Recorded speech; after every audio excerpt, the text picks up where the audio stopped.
तो फ्रेंड्स हमने क्या किया यहाँ पे, हमने लिया एक बीकर और उसके अंदर 100 ml ऑफ वाटर डाला और फिर हमने उसमें डाला है कुछ क्रिस्टल्स पोटेशियम परमैंगनेट के, और उसमें से जब वो पानी कलर्ड हो गया है तो हमने क्या किया, उसमें से 10 ml का पानी ले लिया और दूसरे वाले बीकर में डाल दिया, जो कि हमने उसको भी 100 ml ऑफ वाटर से भरा था।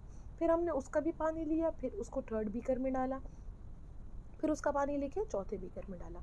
ऐसे हम करते गए और हमें एंड तक हमने ये देखा कि पर्पल कलर जो आया था फर्स्ट बीकर से, वो लास्ट तक पर्पल कलर रहा तो है, लेकिन वो थोड़ा थोड़ा सा डिमिनिश होता रहा है, कलर हल्का होता रहा, फेड होता रहा, लेकिन कलर आता रहा। यानी इससे क्या पता चलता है कि हमारा वाटर कलर हुए जा रहा था।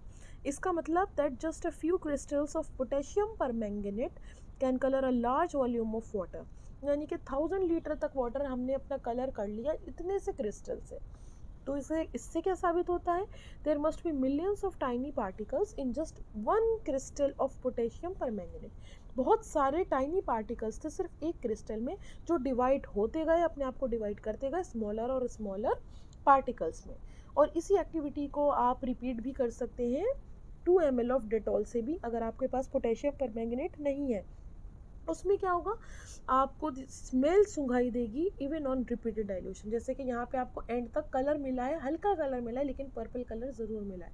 तो आप डिटॉल यूज़ करोगे तो उसमें आपको कलर नहीं मिलेगा, लेकिन आपको उसकी स्मेल 10 बार डाइल्यूट करने पे भी आपको सुंघाई देगी। तो इससे पता चलता है कि पार्टिकल्स ऑफ मैटर जो अपने आप को डिवाइड करते रहते हैं। अब एक और करेक्टरिस्टिक क्या है, particles of matter have space between them. Particles of matter जो है उनके अंदर स्पेसेस होती हैं। In activities 1.1 and 2 we saw that particles of sugar, sorbitol or potassium permanganate got evenly distributed in water। वो evenly distribute हो गई थी वाटर के अंदर, ये हमने देख ही लिया है अभी के अभी, है ना। अब क्या होता है, similarly when we make tea, coffee or lemonade, particles of one type of matter get into the spaces between particles of other। तो एक पार्टिकल जो है, एक तरह का पार्टिकल मैटर का दूसरे स्पेसेस में जो है डिसॉल्व हो जाता है। इससे पता चलता है कि there is enough space between particles of matter. यही वाली अभी पीछे हमने एक्टिविटी करी थी और मैंने आपको ये वाली बात बता दी थी। अब एक और एक्टिविटी है, उसमें क्या है, particles of matter are continuously moving. Continuously moving कैसे है, एक आपके पास इंसेंस स्टिक, जिसको अगरबत्ती बोलते हैं, आपने अनलिट है, वो जलाई नहीं है, उसको एक कॉर्नर में रखा। आपको कितने पास जाना पड़ेगा उसको सूंघने के लिए, आपको शायद बिल्कुल उसके नज़दीक जाना पड़ेगा। अब आप उसको जला दो, उसको जलाने के बाद क्या होगा, आप दूर भी कहीं बैठे होंगे ना, तो आपको तब भी उसकी स्मेल आ जाएगी कि हाँ कुछ चल रहा है। इससे क्या पता चलता है, मैं आपको बताती हूँ अभी बाद में। अब एक और एक्टिविटी है, टेक 2 ग्लासेस या फिर बीकर्स फिल्ड विद वाटर। ठीक है, उसमें क्या डालना है आपको, put a drop of blue और red ink slowly and carefully along the sides of the first beaker and honey in the same in the second beaker. आपको 2 बीकर लेने, एक में आपने इंक डाल दी और सेकंड में आपने हनी डाल दिया। उनको अनडिस्टर्ब्ड छोड़ दो अपने हाउस में या फिर किसी कॉर्नर में। ऑब्जर्वेशन देखो, what do you observe after adding the ink drop. जब आपने इंक ड्रॉप एकदम डाला, आपने देखा कि वो एकदम फैल गया, फैल जाती है ना इंक एकदम। और जब आपने हनी डाला तो क्या क्या, वो बहुत स्लोली स्लोली जाता है हनी जो है। तो कितने, हाउ मेनी आवर्स और days does it take for the colour of ink to spread evenly throughout the water. पूरे पानी में भीगने के लिए, पूरे पानी में डिजॉल्व होने के लिए कितना टाइम लगा इंक को, ये आपको रिकॉर्ड करनी है ऑब्जर्वेशन। अब एक और क्या है, drop a crystal of copper sulphate और potassium permanganate into a glass of hot water and another containing cold water. Do not stir the solution, allow the crystals to settle at the bottom. ये भी एक और यही activity है same इसी तरह, कि आपने कॉपर सल्फेट या फिर पोटेशियम परमैंगनेट जो अभी लिया था वो लेना है, एक ग्लास में लेना है और एक हॉट वाटर में लेना है और एक और कोल्ड वाटर में डालना है। और फिर आपको स्टर नहीं करना है सॉल्यूशन, और फिर आप देखना है कि आप में किसमें कौन से सॉल्यूशन में ज़्यादा अच्छे से क्रिस्टल्स जो है सेटल होते हैं। आप क्या ऑब्जर्व करोगे, just after the solid crystal in the glass, what happens as time passes? What does this suggest? Does the rate of mixing change with temperature? Why and how? तो क्या ठंडे पानी में ज़्यादा अच्छे से मिक्स हुआ था या फिर गर्म पानी में ज़्यादा अच्छे से हुआ था।